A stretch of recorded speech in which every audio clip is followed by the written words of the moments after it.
Ladies and gentlemen, a warm welcome from Berlin, Germany. My name is Daniel Stecher, and I'm very grateful to have a real human factors expert today as our guest speaker in the airline crewing and operations Enigma community. It's Guadalupe Obrero, or Guada, short name. And we got to know each other via LinkedIn when I was posting about cognitive load in airline operations. And she is an ATC controller. She's working for the European Commission and Human Factors in Aviation. And we had a nice conversation about the cognitive frictions and load in the aviation. And I thought that would be very nice to get to know a little bit more about what she is doing. And so that's why we made the session. Yeah, I'm seeing already some colleagues from Vilnius and also Ukraine joining us. That's good. So stage is yours, Guada. Okay, so I'm Guada Cortés Obrero. I'm a Human Factors Organizational Wellbeing Leader.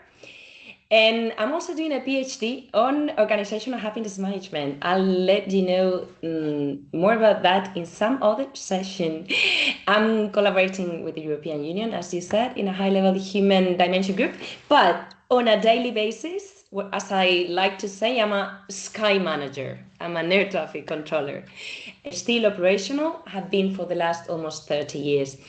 And today, I would like to share with you a systemic perspective on human factors, drawn from safety critical operations, of course, aviation and navigation. So this talk is about people, but not people in isolation, people as part of complex systems. So everything I'll say today comes from this combination of air traffic control room and the system design table, human factors science. So before I start, this is my journey, I told you already, but before I really start, this is just for you if you want to have a look on what I do, but I want to say thank you, gracias. Gracias, Daniel, how we say in Spanish, Daniel. And thank you everyone connecting today or even watching us in some other moment. Thank you, I really appreciate, I feel really grateful. So we're going to start talking about human factors. This is me in aviation. So this is just for me to prove that I've got a career in aviation. And actually in the picture in the middle is when I am controlling the aircraft, the plane, where our squad, after winning the World Cup, was passing through Spain. So I'm, my colors and everything, so happy, and we were just celebrating that Spain won and everything. So a lot of years, as you can see. But now we're going to start talking about human factors. And I want to make a distinction between human factors, plural, versus human factors. Because when we are talking about human factors, we're talking about a scientific discipline. Okay, the goal is simple, is to design systems that fit human capabilities and limitations. And at the core of human factors is interaction. Human factors exist and the interface people, technology, organization is never only about the individual, it's about the relationships inside the system, it's about architecture. So in aviation, human factors, we consider multiple dimensions simultaneously. I just brought an example. Working environment, organization, training, procedures, these taxonomies from Eurocontrol human factor case, because performance does not emerge from one element, but from their interaction. So when we are talking, and this is an example, when we just, go a little bit deeper into all this, for example, the human in the system is the human, but it's also the system. So we're talking about, for example, human-machine interface, allocation function, system reliability, stuff like that. So when we talk about human factor in singular, we're talking about the human component of the system. Okay, is the human element within the system. So then what is human performance? Well, human performance refers to people carry out tasks, their contribution, their behavior, the impact on the system. So human performance is not only what a person does, it's what the system achieves through that person. So human factors and human performance are closely related, as human factors plural and human factors singular, but they are different. Because human factors focuses on design, is a discipline, is actually the input. We know why and how, the science behind. Whereas human performance focuses on behavior in context, which shapes the system. Okay, one shapes the system and the other emerges inside it. So the input and the output. Why human factors knowledge matters? Well, applying human factor knowledge delivers tangible benefits across safety critical industries, impact on operators, on human performance, organizational management, and of course, ensuring system performance and risk management. This is really important because sometimes we just have a look at human factors like singular, like the human component of the system. How can I make the human better? It's not about that. It's about how we make the architecture better for humans to operate within a system. And now I brought you the business case, a little bit business case for human factors, because I'm sure that I'm sure some leaders will watch this eventually, and I think it's good that we also bring this debate even a little bit to the table. Well, if you have a look to this slide, you see the source there. The slide shows 3 ways organizations deal with human factors. The first one is we do nothing until problems appear.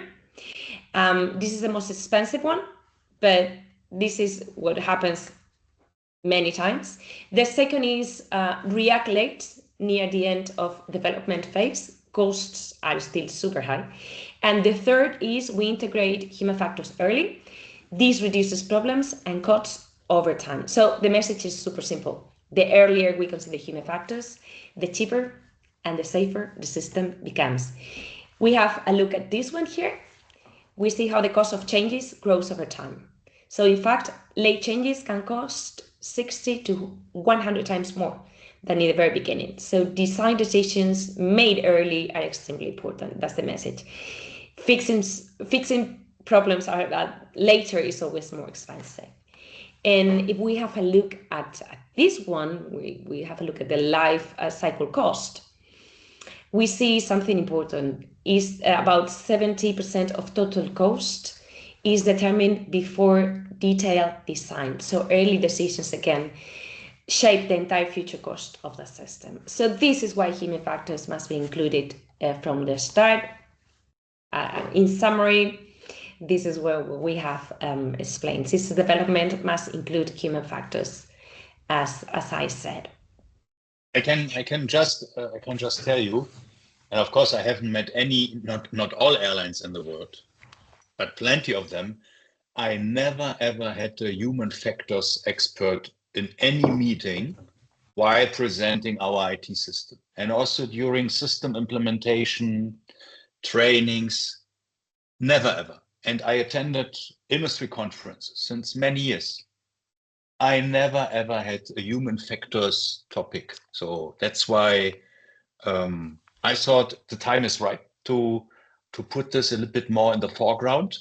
I'm just trying to understand why on the ground human factors is not playing a role, whereas I think aircraft laboratories are pretty much human factored designed. Well, thank you very much for bringing it. That's why I left this in summary, this slide on the bottom, so for people to reflect on it. I completely agree with you, and that's why my presentation it brings a wider and broader perspective about human factors, because when we talk about human factors, normally people tend to think about CRM, cockpit, cabin, or crew. Now it's crew resource management or team resource management, period. And human factors is the science. It's a big thing. It's a systems perspective. When I was lucky enough to be the founder of the Human Factors Department at Tenaire, who is the main Spanish air navigation service provider. And we, because our previous director general, Ángel Luis Arias, a visionary, he included human factors as part of the business plan of the company, the strategic business plan of the company. He introduced that, and part of that was creating a department and creating, a plan and programs and stuff like that. So thank you for bringing the topic on top of the table. So we were discussing about the business case of human factors, and I would like to go really fast, but still go a little bit on a contemporary vision of operational safety, because aviation is a socio-technical system, meaning large scale, high tech, and deeply interdependence between humans and technology. So safety emerges from this interaction and not from any single element. So if we remember what ICAO says about complex systems, they define complex systems as systems where the whole is greater than the sum of its parts, and the components are interconnected and depend on each other. So in socio-technical systems, it's not possible to isolate any single component as the cause of an accident. And I'll tell you later why I want to say and state that. Because even when events happen, several factors combine over time and space to create vulnerability.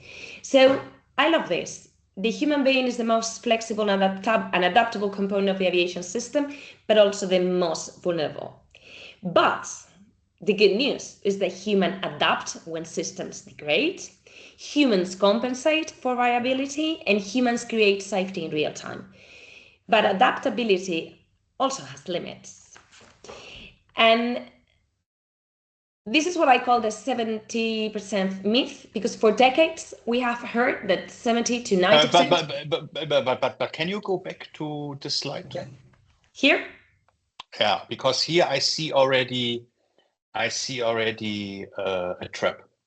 Because when I see flexible and adaptable, because I'm a big fan of personality types, you have to have the personality to be open for change, because adaptability and flexibility means being open for change.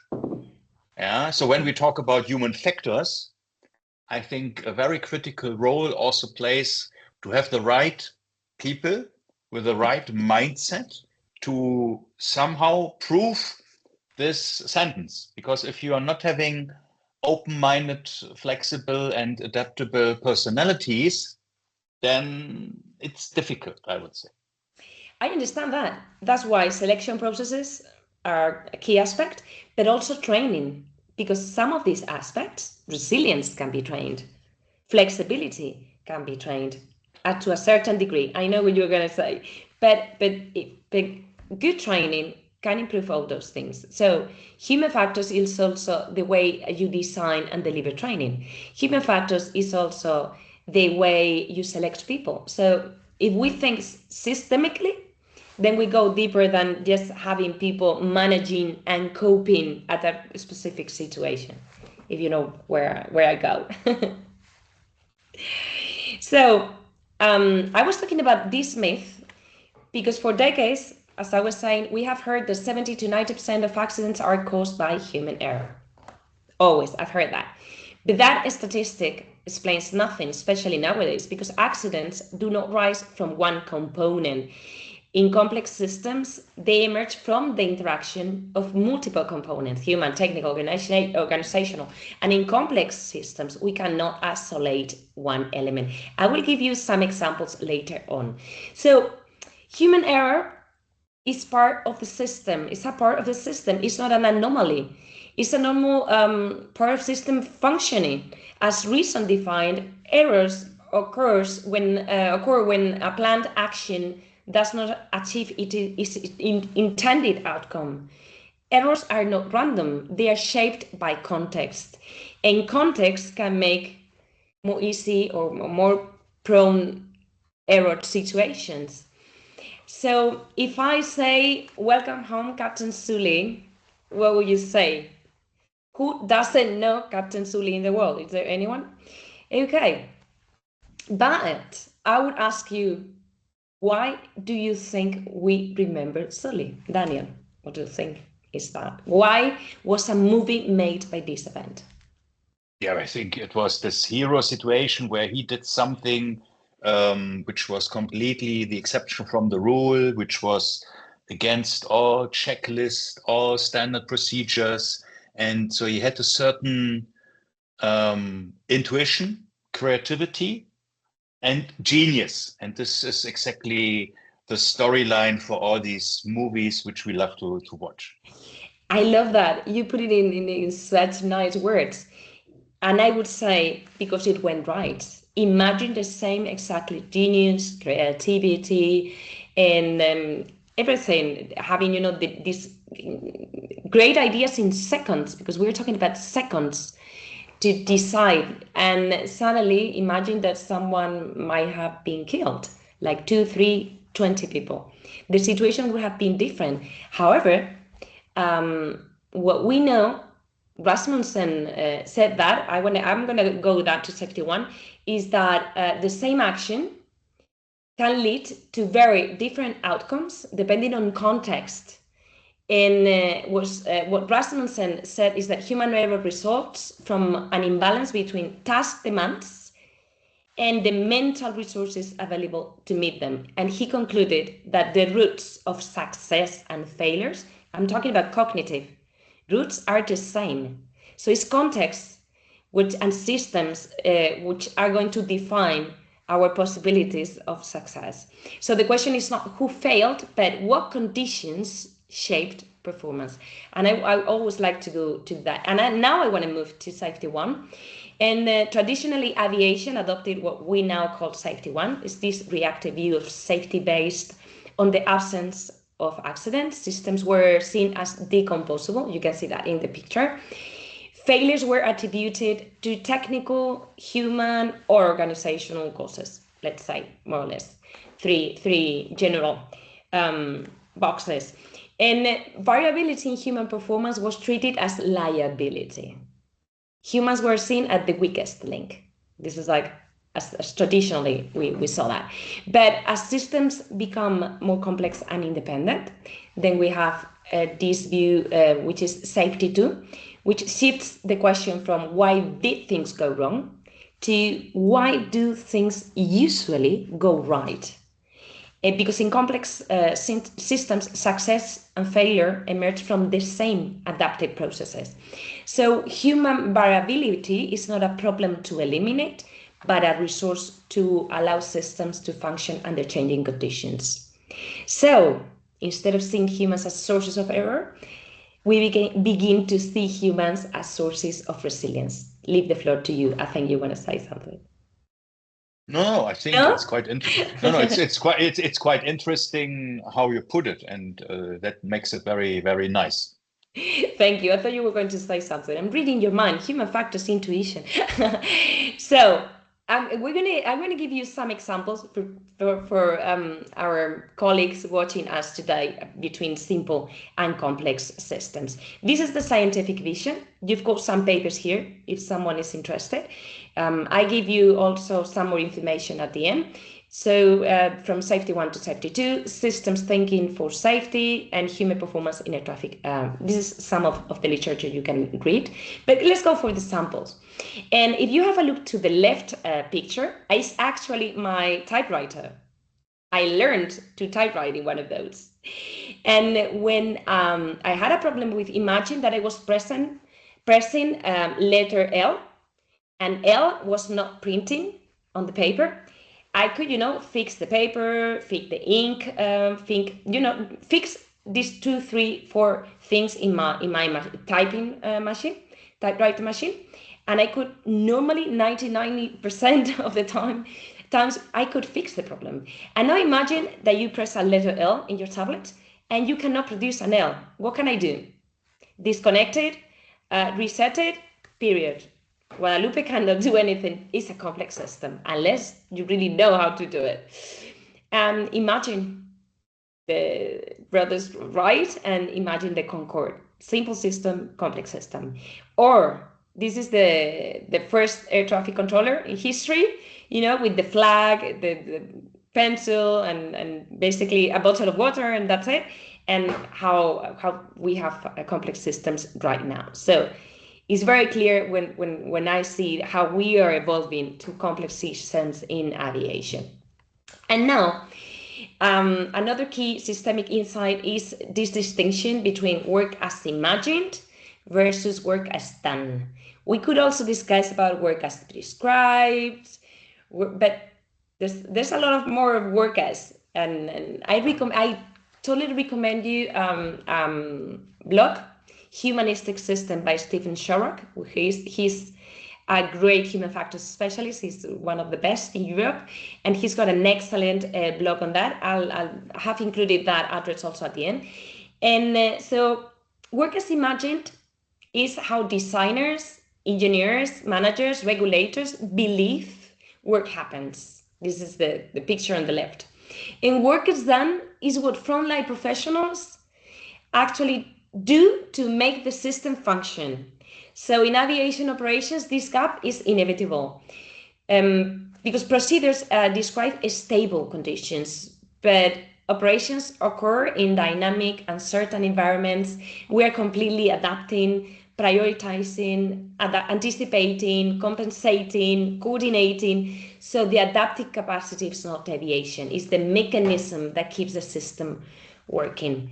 So let's talk about human capabilities and limitations a little bit.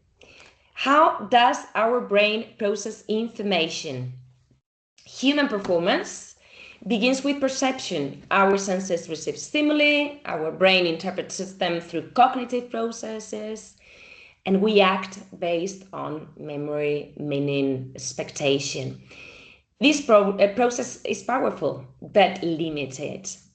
Our ability to perform tasks always coexists with cognitive, physiological, and psychological limits. So when multiple tasks compete for the same attentional resources, workload increases.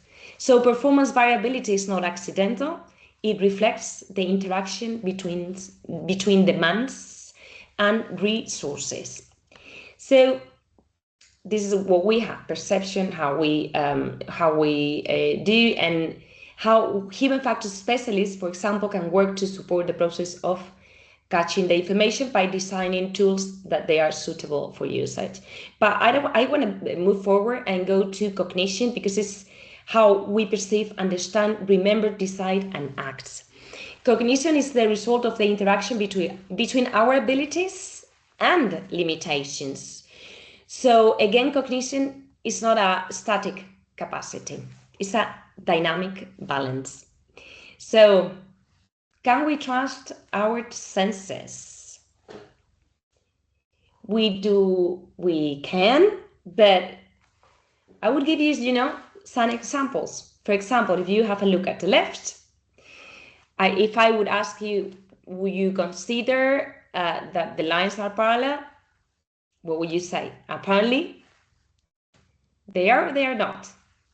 They are, but of course we fall for a visual illusion here.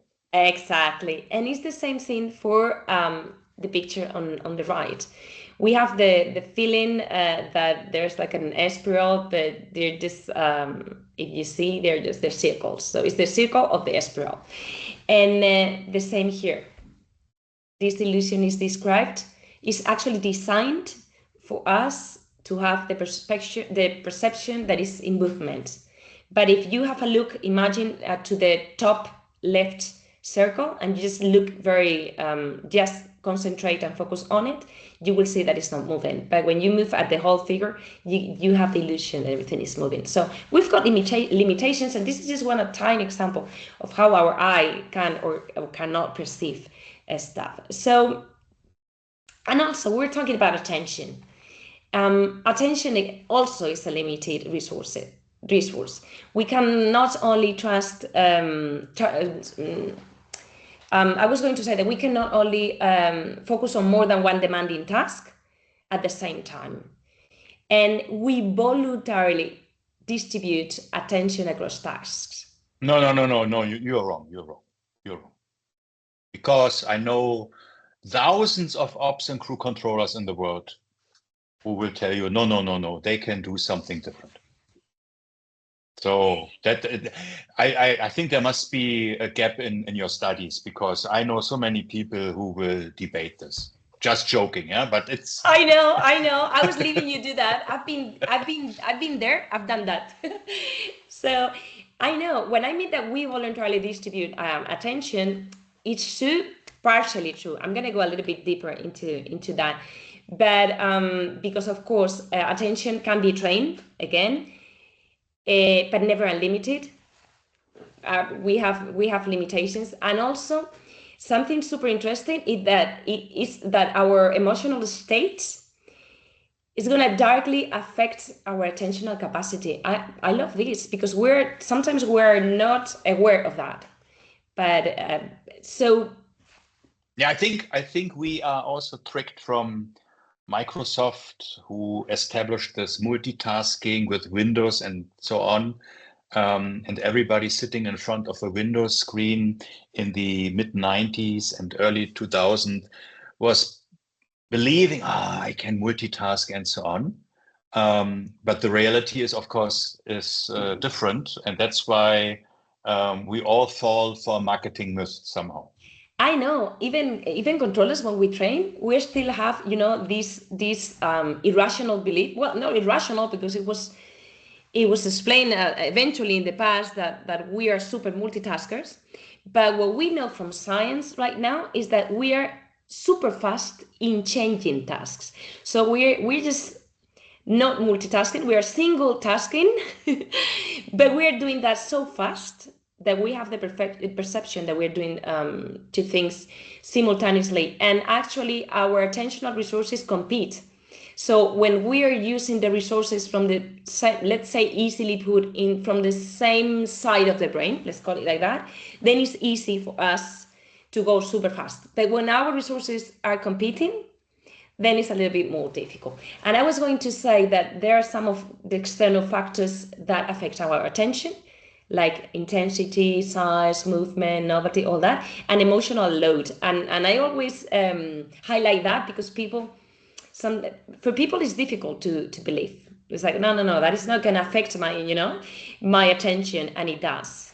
And I can just admit, every time I park my car, I'm decreasing the volume of the music because I have to focus on driving backwards. So I'm totally clear that I'm not a multitasker, especially parking a car. Yeah? So yes, and also if we have a look at the internal factors of attention, some of them, there's plenty of them, but I brought what it actually interests you, drives your attention, but also if the task requires a lot of effort or not, the level of your arousal, but also emotion. And I thought, wow, it's interesting. Internal and external factors, including emotions, affecting our attention. Really, really interesting.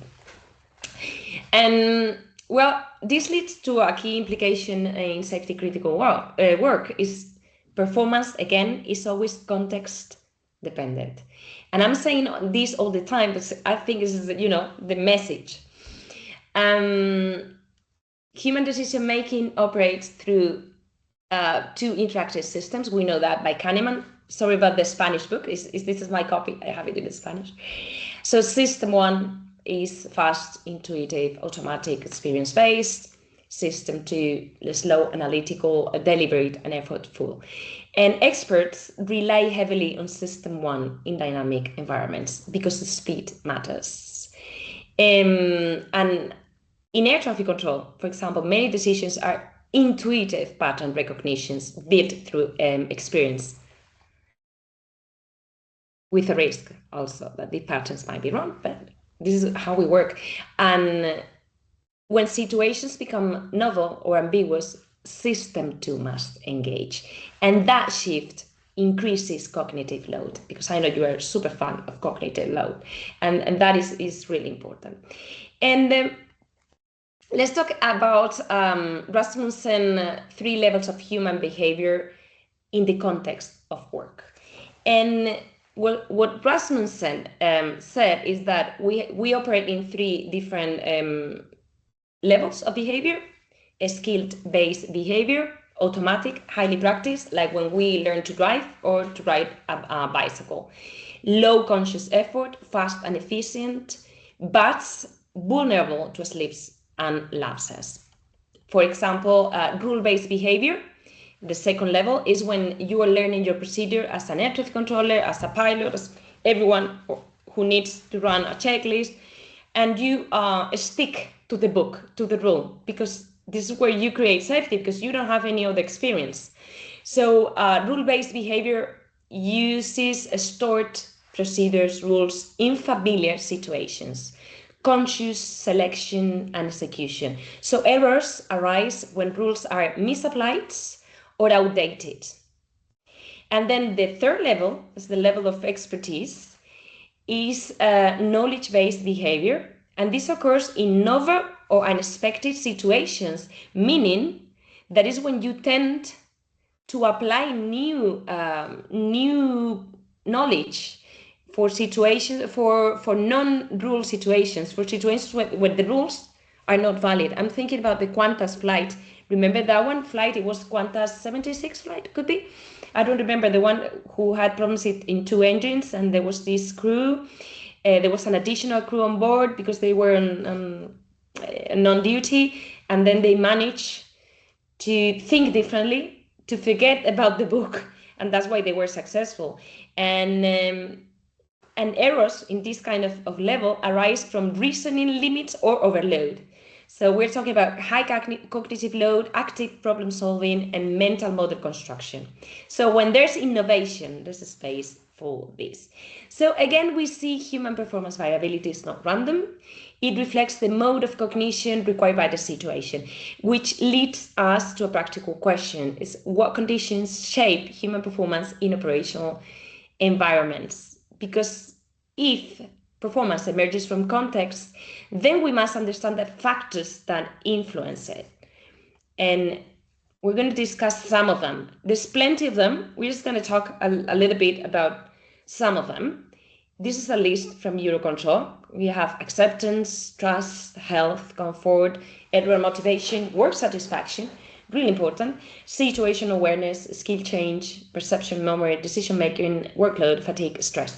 And this is some of the factors that could affect our performance. And our human performance is never purely individual, it's systemic again.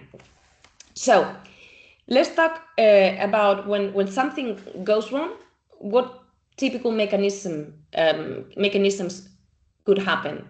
Cognitive fixation, where so concentrating on what we think should be, or planned continuation. I'm going to do this, I'm going to do this, I'm going to do this, and I don't take the time to revise the plan.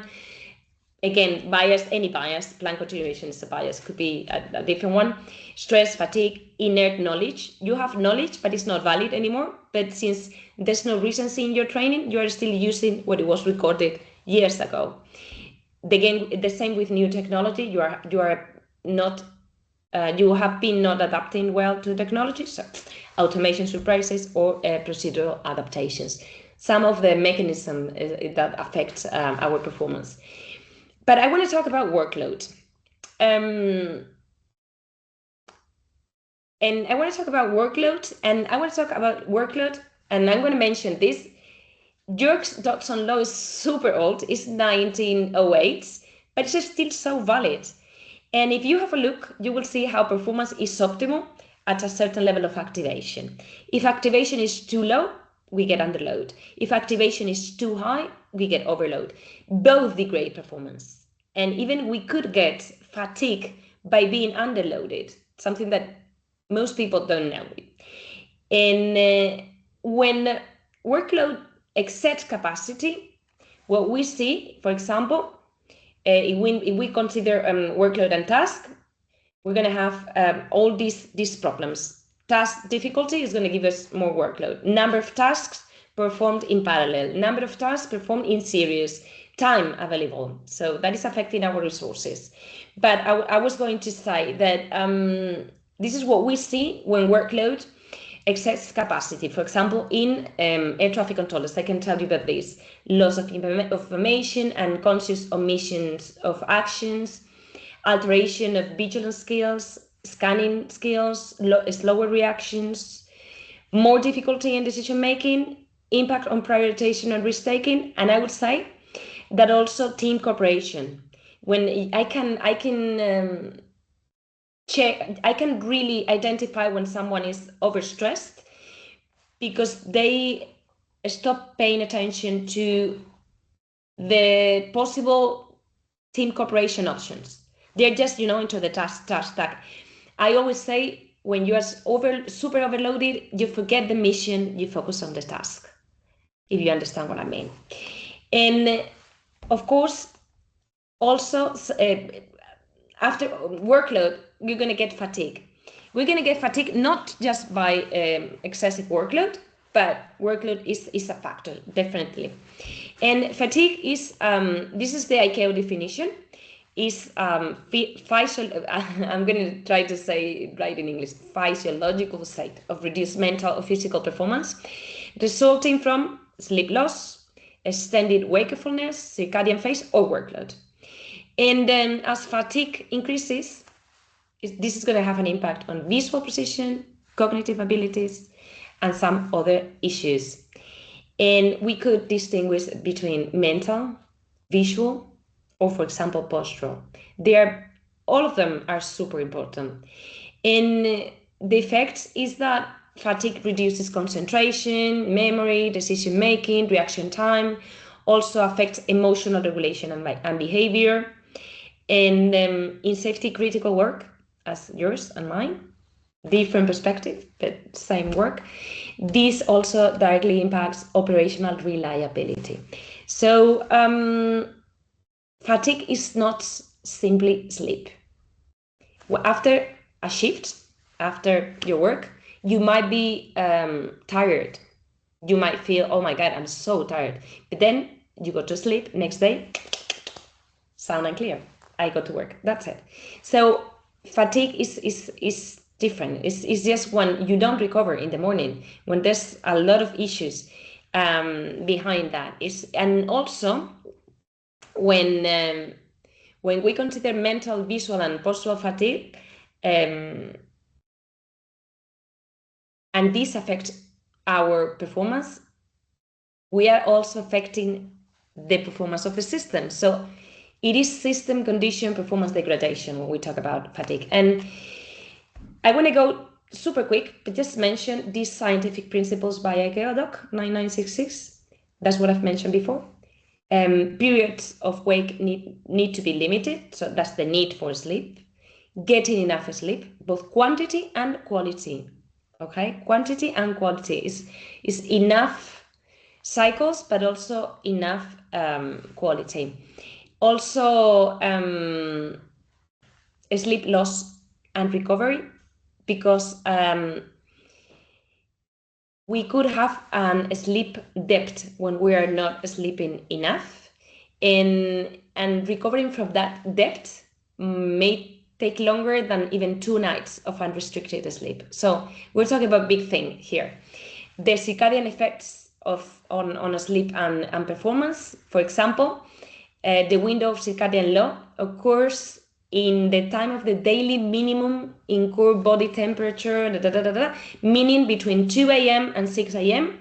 This is the weakest condition to be awake and to be working for your body. Sometimes we need to be there, but it's where, all the alarms and we should be ready. That is the worst scenario for us, to be dealing with a lot of workload.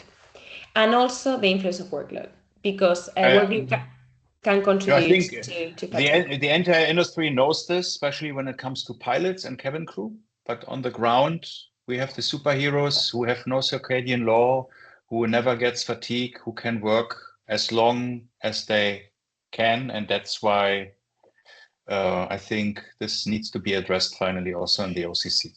I know, actually, I always, every time that I have the opportunity, and now since you give me the opportunity, the floor, I'm going to say that when I talk about operators, I'm not talking about just or frontline personnel. I'm not talking just about pilots or air traffic controllers. I'm also worried about, in our case, our ATSEPs. They work so well. I call them superheroes because they are like Superman and Superwoman, because I call them and they fix what I need. So they make it possible for us to work, and it's the same. Maintenance engineers and crew controllers and airline controllers, a lot of different frontline personnel that should be also considered in terms of regulation. That's what I think.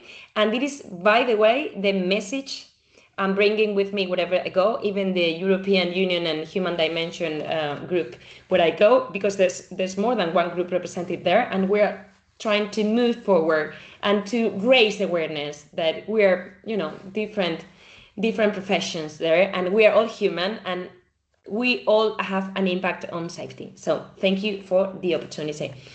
So I explained that the need for sleep loss and recovery, circadian effects on sleep and performance, and the influence of workload. We maybe can talk some of the day about fatigue. Situational awareness is in air traffic control. We describe it informally as seeing the traffic. I see the traffic. I have it. I see the traffic. Or being ahead of traffic, meaning that I've got perception of the situation. I understand what is going on, and I've got the projection into the near future. So what is going on and what is going to happen. And I'm going to give you a figure. When a controller is distracted because someone comes to deliver a message for coordination or whatever, I'm talking about controller because this is what I know, but imagine anyone on a very specific, concentrating, focused task. When there's a distraction or interruption, the recovery to get the full, picture of what you had in your mind before could take up to 20 minutes, not 20 seconds, but 20 minutes. So it's so important, to have that in mind. So situation awareness is not just vigilance, it's cognitive construction. And I want to go, this is for you to have a look. I was going to describe what we said, be ahead of the traffic. And this is what we talked before: perception, comprehension, projection, 3 levels. This is the Ensley model. We have it here. Where I don't want to go very deep into that. We have it there, but just for you to have a look about all these elements influencing and our awareness. Personal factors, but also colleagues, traffic, environment, performance of aircraft, all that, equipment. And this is Ensley model, all well known for years. But I thought it was a good idea to have it, for you to have it on your screen and for your audience. And also some other elements influencing situational awareness. We have Garon here. And this could be extrapolated to, maybe there was a study for traffic controllers. So what? We can use it for a lot of different professionals. And now I want to move about stress. And stress is also affecting our performance.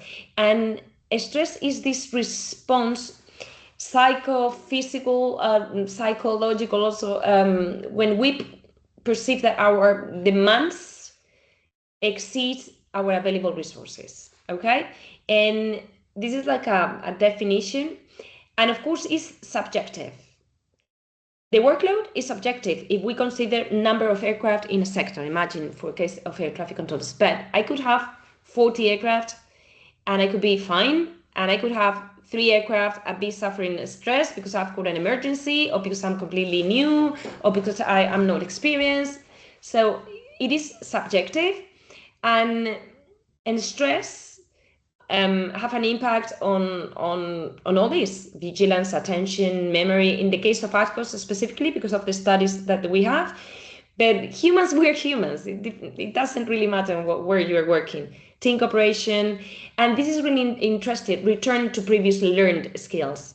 For example, I'm going to give you an example. For a lot of years, I was working as an approach controller in Barcelona ACC. So I always used to give the same clearances, like imagine Iberia 1, 2, 3, 4, 10 left, final vector, clear ILS, Zulu approach, runway 25 right. They changed the runway. And this is not really learned a skill, but it's just a way to say things. They changed the runway. Now it's runway 24. And imagine for how many times you could be like, clear ILS approach runway 24, 25, sorry, 24, 24, because you need time to adapt. After a lot of times, you just forget about the previous ones. But when you need to use skills that you don't use every day, you tend to use what is already super fixed in your brain. So, and again, is as I said, it's a matter of balancing. So you get more demands when you've got novelty and familiarity and surprise, fatigue, lack of training, but you get also more resources when you are resilient, when you can cope with all these factors, external and individual, that you have to the right. So that's why I said it's also subjective. And we can talk about acute stress, which is the stress that you have when you need to deal with a very specific situation. This is our daily stress for air traffic control. Very acute stress. You go and you manage, and you cope, it goes. And by the way, this is some problems with my slide. I put it twice. That's okay. Chronic stress is that. It's when stress does not leave, and you are continuously activating your response mechanisms in your brain. And then we have also the critical incident stress, which is associated to this specific abnormal situation that affected you very much. Could be an incident, it could be a very stressful situation, it could be just because you felt you didn't have the resources, or just because it was really, really critical. And I want to talk just a little bit before we finish. To end, I want to finish with human-centered design and well-being. I'm going to be super fast because I know we're about to finish. And I want to talk about human-centered design because it's completely related to what we were discussing before. So if human performance depends on context, then system design must incorporate human performance principles from the beginning. And we have, for example, that is standard. Human integration must occur across the full life cycle: concept, design, prototype, implementation, monitoring, evaluating, and see how we are doing, right? And let's put it simple. Imagine that a new concept of operation is identified. What we do after that? Design requirements are identified. Then prototypes are developed. Then prototypes, designs are tested and evaluated. I know you know that, but it's good for your audience also to consider that when they change something, they need to consider the whole thing. And final design is selected. And guidance material is developed for its implementation to guide and to support personnel in the new environment, in the new design. And so we have discussed human performance, human capabilities and limitations, and I also would like to finish with well-being. Sorry, I forgot that. And of course, human performance is monitored after implementation. If you are good at that, I'm sure you are. So let's go and focus on well-being. We can consider well-being from different aspects: mental, physical, social, financial, and career. They are all really important, affecting human performance. And well-being is important because well-being affects human performance affects safety and impacts the system.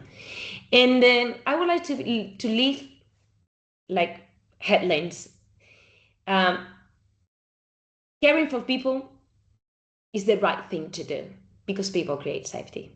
But we have a lot of science behind. I will leave it here because I know we're running out of time. And also, well-being is a driver of performance because balance enables excellence. Yes, and also human sustainability. We sometimes, or all the time, we're talking about aviation sustainability, But we need to consider also human sustainability, well-being as a strategic asset. So for me, and you've got a lot of studies saying that, I'll leave the references to you, but in summary, we arrive at three core conclusions. Well-being is an ethical imperative, it's a performance multiplier, and a sustainability strategy. Because this is not about programs or checklists. It's about how we design the system itself, a system that learns, adapts, and cares, and a system where operational safety and human well-being are integrated objectives, designed to reinforce to each other, not to compete. So I would say that well-being is good for people, and well-being is good for business. And in complex socio-technical systems like aviation, we cannot design safety only around technology. We must design around humans, not only in their limitations, but also their capabilities, adaptability, and well-being, because every safe flight, safe operation, is safety, every resilient system is ultimately, from my perspective, created by people, and people create safety. So thank you so much. Thank you. So from now on, I will carefully watch how often the term well-being will appear in any upcoming RFP for new IT systems, because it never appeared. I will check whether human factors will appear, because it never appeared. And hopefully people finally understand that also artificial intelligence is not the solution to everything, and that we really need a user-centric approach. But again, I've never read in any RFP in my life something about user centricity.